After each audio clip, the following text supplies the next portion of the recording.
She kidnapped my children. Richard Hawthorne's voice cut through the Fulton County courtroom, and every person inside turned toward the woman standing alone at the defense table. Amelia Carter lowered her eyes for only a moment, not because she was ashamed, but because she was trying to remember the sound of two frightened children breathing safely in her arms just hours earlier. The courtroom was silent. Cameras outside had already turned her into a headline. A black maid accused of kidnapping a billionaire's twins. A woman everyone thought they understood before hearing a single word from her. Judge Eleanor Whitmore looked across the room, studying the contrast in front of her. On one side stood Richard Hawthorne, a wealthy Atlanta businessman wearing a tailored Navy suit, surrounded by attorneys and family advisors. On the other side stood Amelia, 34 years old, wearing a simple gray cardigan with a small burn mark on the sleeve. From the night, everyone misunderstood her. "Miss Carter," the judge said calmly, "before we begin, I want to hear your explanation in your own words." Amelia lifted her head. Her voice was quiet, but steady. "Your Honor, I did not take those children away from their father. I was trying to bring them back alive." Those words hung in the room, but Richard shook his head. To him, Amelia was only an employee who had crossed a line. For 8 years, she had worked inside Hawthorne Estate outside Atlanta, Georgia. She prepared meals, organized the children's rooms, and cared for details most people never noticed. She knew Ethan and Eli Hawthorne's favorite bedtime stories. She knew Ethan always wanted the hallway light left on. She knew Eli became nervous during thunderstorms and needed someone nearby to remind him that he was safe. But in Richard's eyes, Amelia was still just the maid, someone who worked in the background, someone whose kindness he had mistaken for simply doing her job. 2 nights earlier, everything changed. The Hawthorne mansion had filled with smoke after an electrical failure, and while everyone outside was trying to understand what was happening, Amelia heard something that stopped her. She heard the twins calling for help from upstairs. She did not think about her position. She did not think about whether Richard would approve. She only thought about 2 children who needed someone to come back for them. When she appeared outside carrying Ethan and Eli, neighbors rushed toward the scene. But instead of hearing her explanation, they saw a black woman holding the children of one of Atlanta's most powerful families. They saw fear. They saw confusion. They made assumptions. Richard arrived moments later, and his first question was not, "Are my children okay?" It was, "Why are they with her?" Amelia still remembered that sentence, not because it hurt her pride, but because it showed how quickly people could forget who had been there when everything went wrong. Now, inside the courtroom, Richard stood and looked directly at her. "I trusted you in my home," he said, "and you betrayed that trust." Amelia took a slow breath.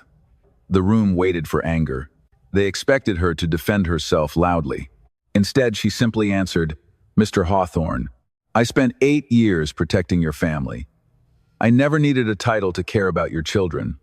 For the first time that morning, Richard had no immediate response. Judge Whitmore looked down at the documents on her desk, then back at Amelia's calm expression. There was something unusual about the woman everyone had already decided was guilty. She was not acting like someone trying to escape responsibility. She was acting like someone waiting for the truth to finally be heard. For 8 years, Amelia Carter had learned how to become invisible. Not because she wanted to disappear, but because that was how many people expected someone like her to exist. Quiet footsteps, lowered voice, hands always busy. A person who entered rooms, fixed problems, and left before anyone noticed. Inside the Hawthorne estate outside Atlanta, Georgia, Amelia moved through the grand halls with the patience of someone who understood that kindness did not always receive recognition. The marble floors reflected the afternoon sunlight. The large windows overlooked perfectly trimmed gardens. Everything about the house represented wealth, success, and power. But behind those walls lived 2 children who cared less about expensive furniture and more about the one person who always listened to them. Ethan and Eli Hawthorne were 7 years old, and they had spent years surrounded by people who wanted to help them, but very few who truly understood them. Amelia was different. She remembered the little things. She remembered that Ethan liked his pancakes cut into small squares because he said they tasted better that way. She remembered that Eli carried the same blue stuffed rabbit whenever he felt nervous. She remembered the drawings they left on the kitchen table, and the questions they asked when the house became too quiet. "Miss Amelia," Ethan once asked, while sitting at the kitchen counter, "do you think people can be family even if they are not related?" Amelia had smiled softly as she placed a glass of milk in front of him. "Family is not only about who shares your name," she answered. "Sometimes it is about who chooses to stay."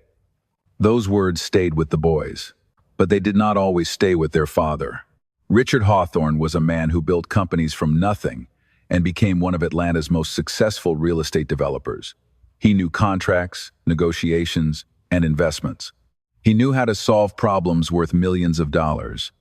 But after losing his wife, he struggled with problems that money could not fix. His sons had become quieter.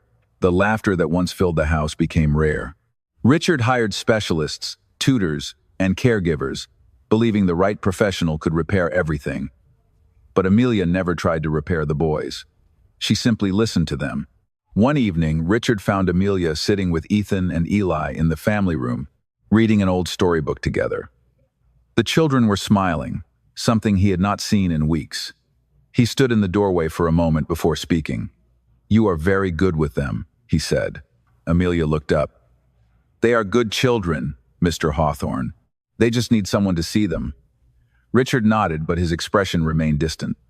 "Remember, Amelia, you are here as an employee." The words were polite, but the message was clear. There was a line between them, and Richard wanted that line to remain. Amelia lowered her eyes and answered calmly, "I understand, sir." She did understand.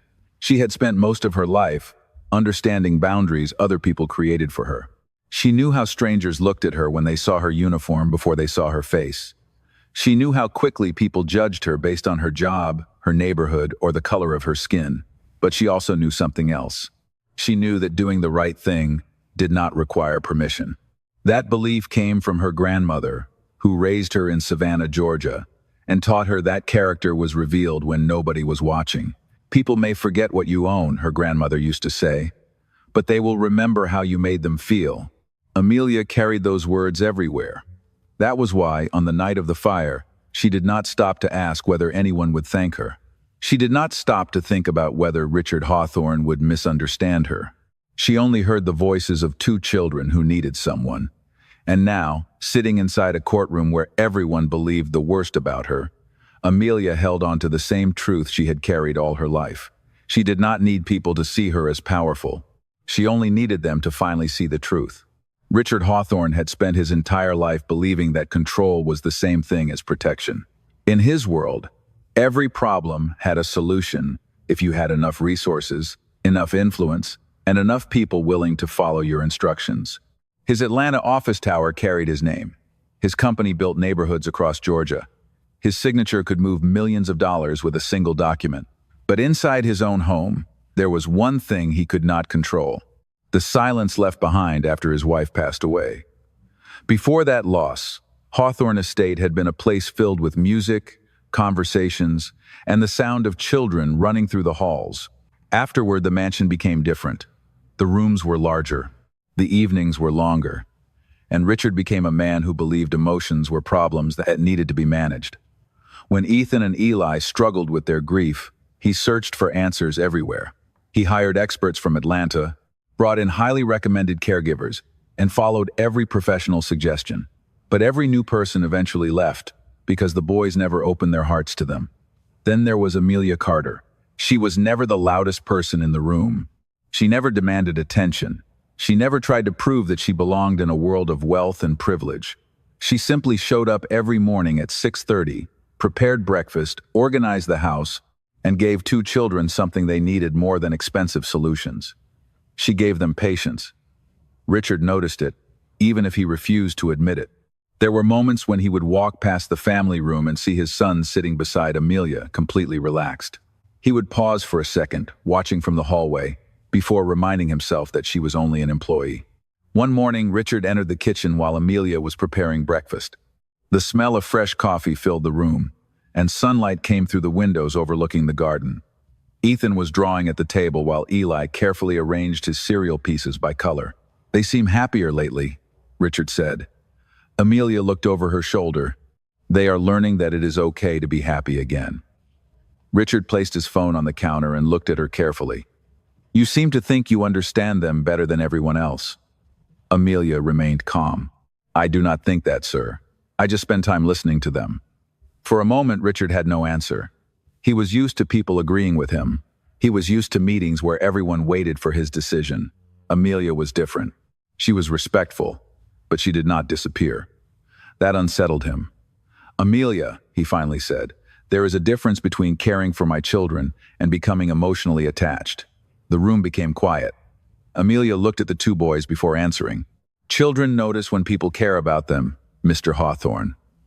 They also notice when people only perform a duty. Richard's expression hardened slightly. He did not like being challenged, especially by someone he considered part of his staff. You should be careful with your words. Amelia lowered her head gently. I always am. The conversation ended there, but the distance between them grew. Richard saw Amelia as someone crossing a boundary. Amelia saw Richard as a father who had forgotten how much his children needed him. Neither understood the other yet. Neither knew that the events coming would force them to see everything differently. Because the night the Hawthorne estate changed forever, Richard would learn that the person he trusted the least was the person who had protected his family the most. And Amelia would discover that sometimes the hardest part of doing the right thing was not the sacrifice itself. It was waiting for the world to finally believe you. The night everything changed began like any other evening at Hawthorne Estate. The sky above Atlanta, Georgia was covered with heavy clouds, and the quiet streets around the mansion were almost empty. Inside the house, Amelia Carter finished preparing dinner, while Ethan and Eli sat at the kitchen island, sharing stories about their day at school. For a brief moment, the mansion felt warm again. The sound of children laughing filled a place that had carried too much silence for too long. Amelia watched them carefully, smiling softly. She knew moments like this were precious. She had seen how quickly happiness could disappear, and she never took a peaceful evening for granted.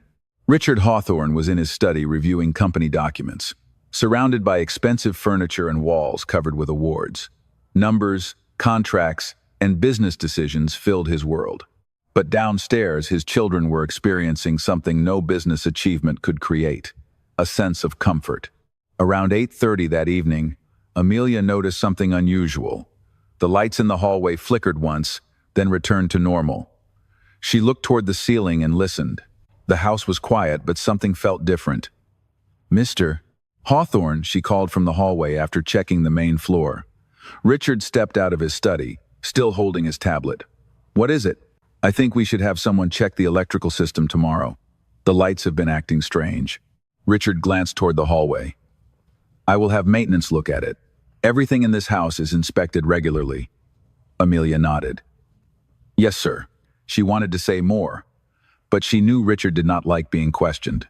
A few minutes later, Amelia walked upstairs to check on Ethan and Eli before bedtime. She opened their bedroom door and found them sitting together, looking through an old photo album. Miss Amelia, look, Ethan said, pointing at a picture. Mom made this when we were little. Amelia walked closer and smiled at the photograph. The boys often talked about their mother. They remembered her kindness, her laughter, and the way she made ordinary days feel special. She loved you both very much, Amelia said quietly. Eli looked up. Do you think she would be happy with us now? Amelia sat beside them. I think she would be proud of how strong you both are. The boys smiled, and for a moment, Amelia forgot about everything else. She forgot about the distance between her and Richard. She forgot about the way people sometimes judged her before knowing her. She only saw two children who deserved love and security. Then the house suddenly became different. A sharp alarm sound echoed through the halls. The peaceful evening disappeared instantly. Amelia stood up, her attention focused on the children. She did not panic. She did not freeze. She remembered every safety instruction she had learned while working at the estate. She guided Ethan and Eli away from the danger and toward a safer area while calling for assistance. Richard rushed from his office, confusion written across his face. What is happening? He asked. Amelia looked at him. The children need to get outside now. For the first time, Richard saw something he had overlooked for years. Amelia was not acting like an employee following orders. She was acting like someone who truly cared. Outside the mansion, neighbors gathered as emergency vehicles arrived. The night air was filled with uncertainty. Richard looked toward the house, then toward Amelia standing nearby with Ethan and Eli. The scene should have been simple, a family thankful that everyone was safe. But fear changed the way people saw things. When Richard realized Amelia had been the person holding his children when they came out of the house, a thought entered his mind. A thought created by suspicion instead of truth. "Why were my children with you?" he asked. Amelia looked at him, unable to believe the question. Because they needed someone to bring them out. But before she could explain everything, the assumptions had already started spreading. And within minutes, the woman who had gone back for 2 children when everyone else was afraid would become the person everyone blamed. The night air outside Hawthorne Estate felt heavier than usual. The flashing lights from emergency vehicles reflected across the wet driveway, painting the mansion walls with moving shades of blue and white. Neighbors stood behind the gates, watching quietly, as firefighters and responders moved around the property. Everyone had seen the same thing. A black woman leaving the mansion with Richard Hawthorne's children in her arms. But almost no one had seen what happened before that moment. Amelia Carter stood near the front steps, holding a blanket around Ethan and Eli while they stayed close to her. Their faces were tired, but they were safe. She looked toward Richard, hoping he would understand, hoping he would ask what happened. Instead, he walked toward her with a look she had never seen before. Not gratitude, not relief, suspicion. "Where were you taking them?" Richard asked. Amelia froze. For a second, she thought she had misunderstood him. "Mr. Hawthorne, I was not taking them anywhere. I was bringing them outside because they needed help." Richard looked toward the children, then back at her. His mind was moving faster than the truth. He had spent years protecting his family through control and caution. The idea that something had happened inside his own home made him search for someone responsible. And in that moment, Amelia became the easiest person to question. A neighbor whispered, "Was she trying to leave with them?" Another person lifted a phone and started recording. The words traveled quickly. A story was forming before anyone knew the facts. Amelia felt the weight of every eye around her. She had experienced judgment before. She knew the feeling of people seeing her uniform. "They know why I before seeing her." Richard looked at his sons. "Boys, come here." But the twins stayed beside Amelia. That small movement said more than any explanation. Richard noticed it, but fear covered the meaning. "They are confused," he said. Amelia shook her head gently. "No, sir. They are scared. There is a difference." Those words created silence between them. But silence did not always bring understanding. Sometimes it only allowed assumptions to grow.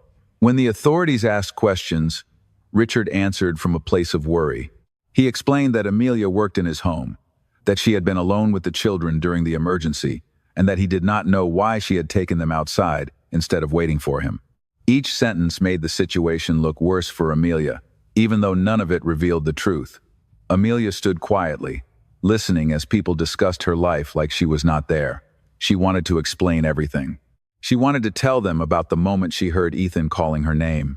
She wanted to tell them how Eli held onto her hand because he trusted her. But every time she tried to speak, someone interrupted. "Let the professionals handle this," one officer said. Amelia lowered her eyes and nodded. She had learned that sometimes the world only listened after it had finished judging. Hours later, at the police station, Amelia sat alone in a small waiting room. The bright lights above her made everything feel colder. Her cardigan still carried the faint smell of smoke from the house. Her hands rested quietly in her lap. She was not thinking about herself. She was thinking about 2 little boys who had fallen asleep believing she would keep them safe. An officer entered the room holding a folder. "Amelia Carter?" he asked. She looked up. "Yes."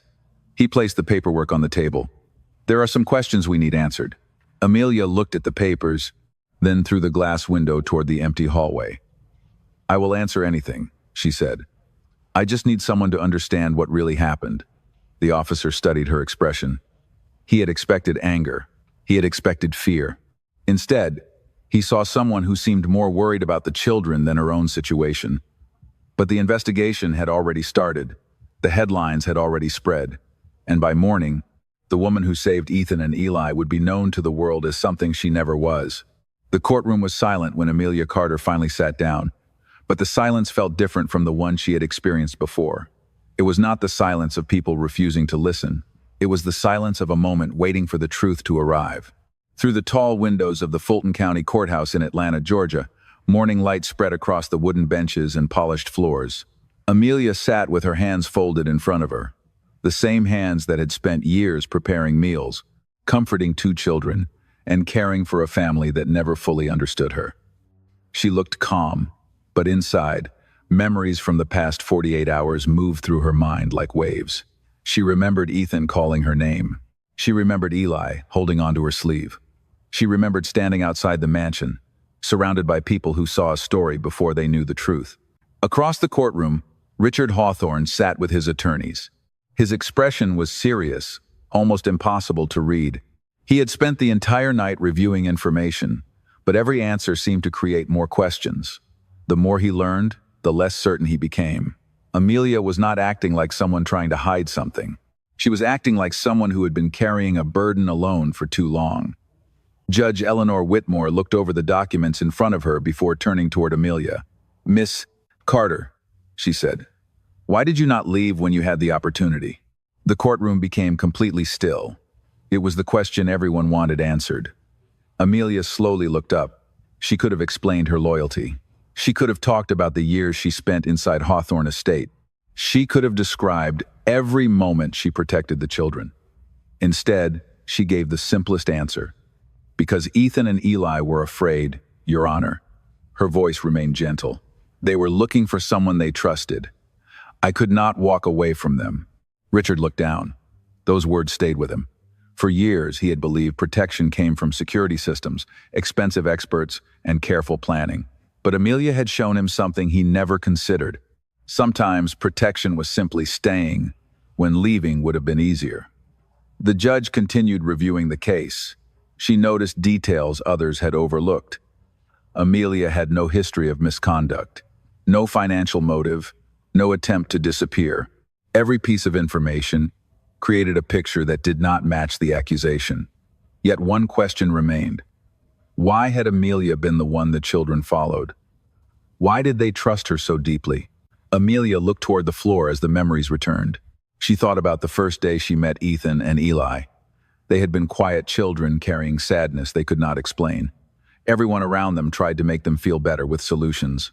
Amelia had done something different. She sat beside them and listened. She never asked them to stop missing their mother. She never told them to move on before they were ready. She simply reminded them that they were not alone. Outside the courtroom, reporters waited near the entrance, searching for updates. The story had already spread throughout Atlanta. But inside, the people who once saw Amelia as a suspect were beginning to see a different person. Richard watched her carefully. He noticed the small details he had ignored for years. The tired expression of someone who always put others first. The quiet patience she carried into every room. The way she never once spoke badly about him, even after everything that happened. For the first time, Richard wondered if the person he had accused was actually the person who had been protecting his family all along. Judge Whitmore placed one document aside and looked directly at Amelia. "There are details about your relationship with this family that have not yet been explained," she said. Amelia remained silent. She knew the truth would eventually come out. She had carried it for years, not because she wanted recognition, but because she made a promise. And soon, the courtroom would learn about the sacrifice she never told anyone about. The courtroom had been waiting for an answer, but nobody expected the truth that was about to change everything. Judge Eleanor Whitmore looked toward the attorneys and then toward Amelia Carter. The room was quiet enough to hear the soft movement of papers on the wooden table. Richard Hawthorne sat still, watching as a legal assistant placed a new folder in front of the judge. The folder had been delivered that morning from the estate attorney who had managed the private documents of Richard's late wife, Claire Hawthorne. For years, those documents had remained sealed because Claire had requested they only be opened under specific circumstances.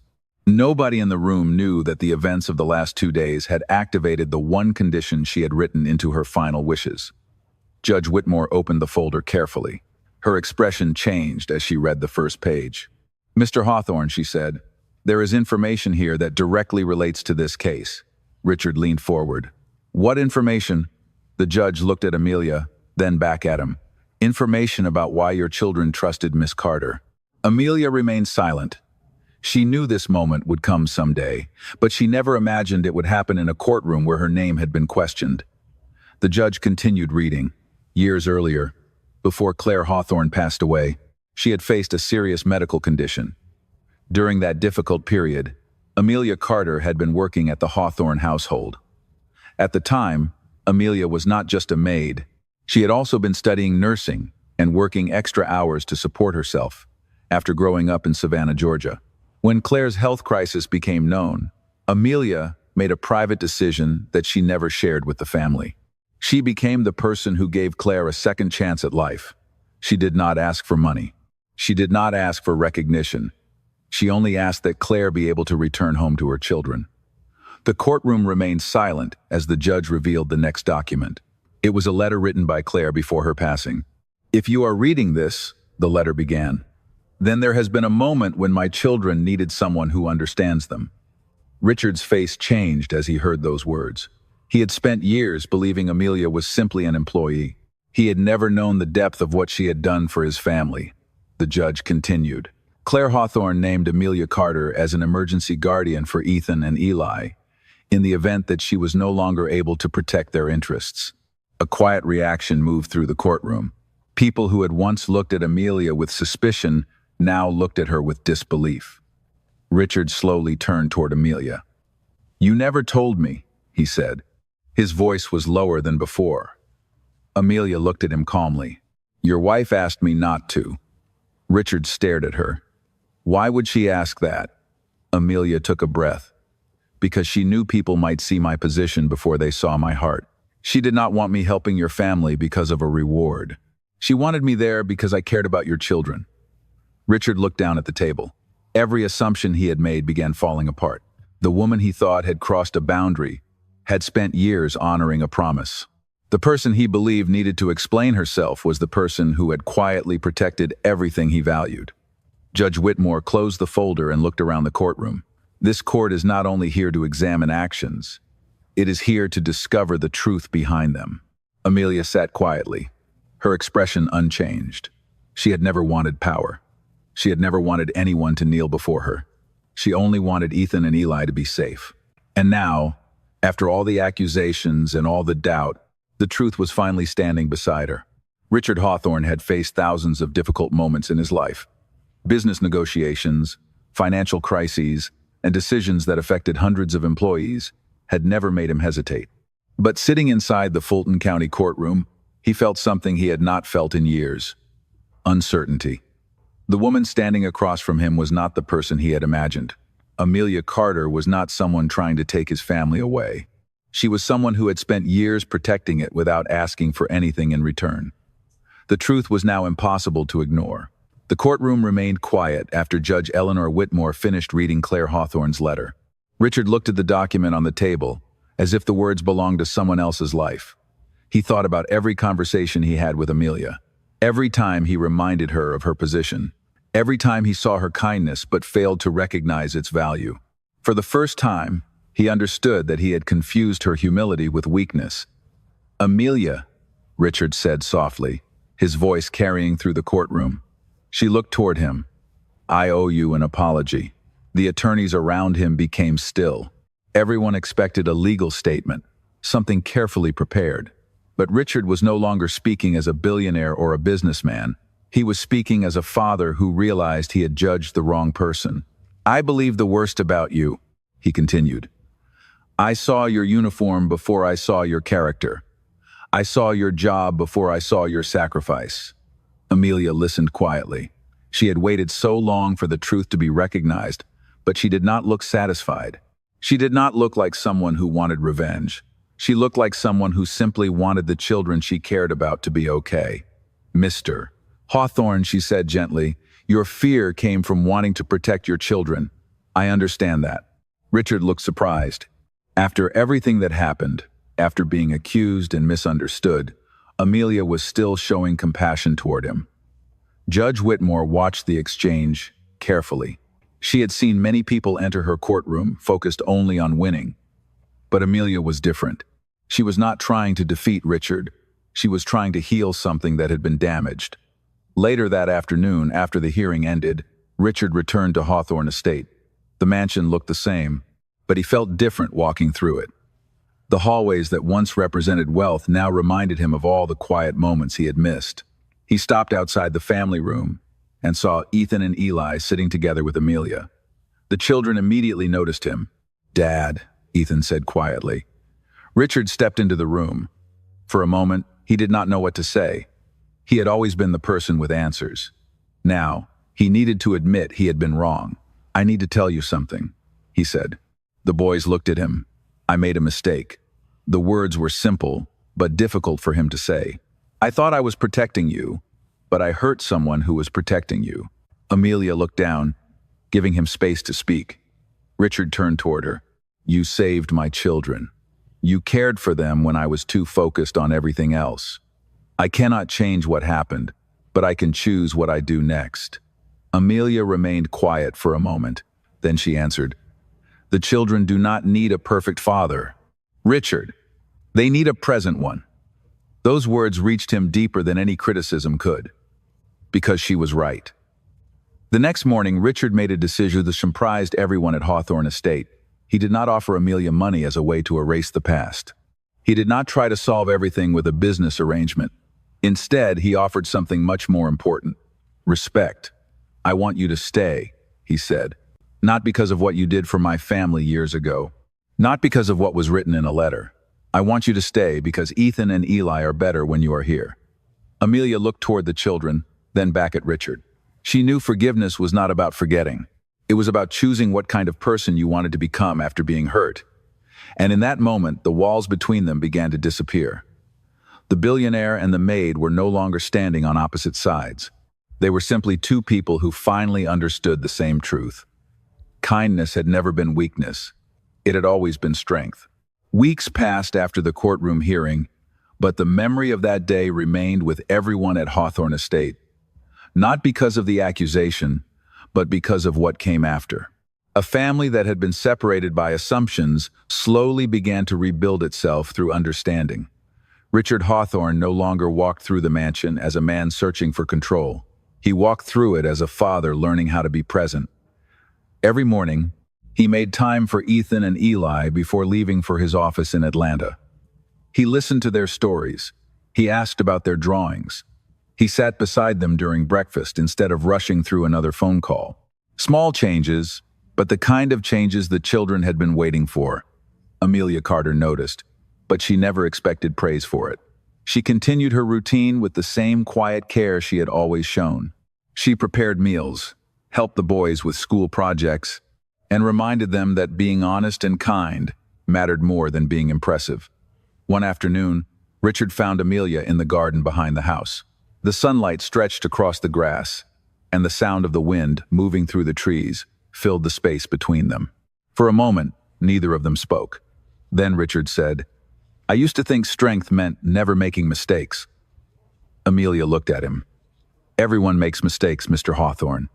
He nodded slowly. "I know, but I spent so much time believing I had to protect my family that I forgot to trust the people who were already protecting them." Amelia looked toward the house where Ethan and Eli were laughing by the window. "They needed you to see them, Richard, not just provide for them." He smiled faintly. "You always had a way of saying difficult things in the kindest way possible." Amelia smiled back.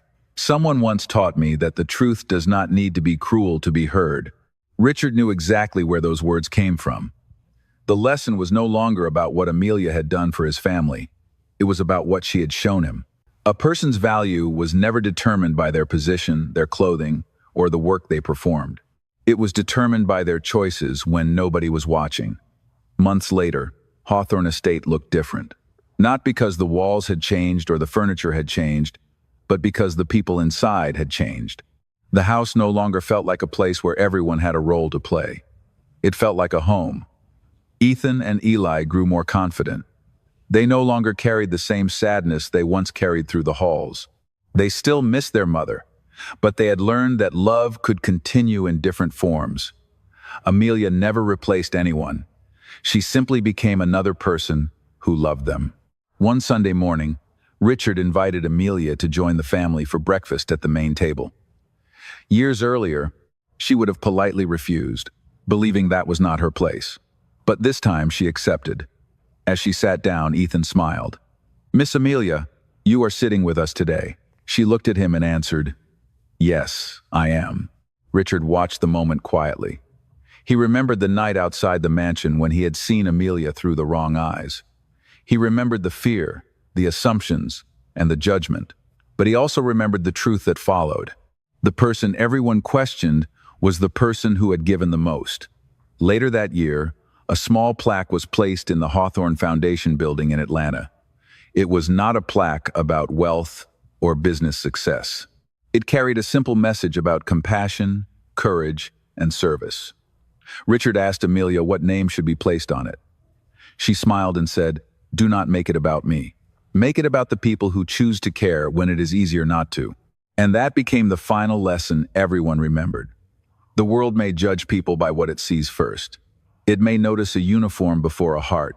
It may notice a title before a person. But kindness has a way of revealing the truth. In the end, Amelia Carter never needed a courtroom to prove who she was. She had already proven it every day through the quiet choices she made when nobody was watching.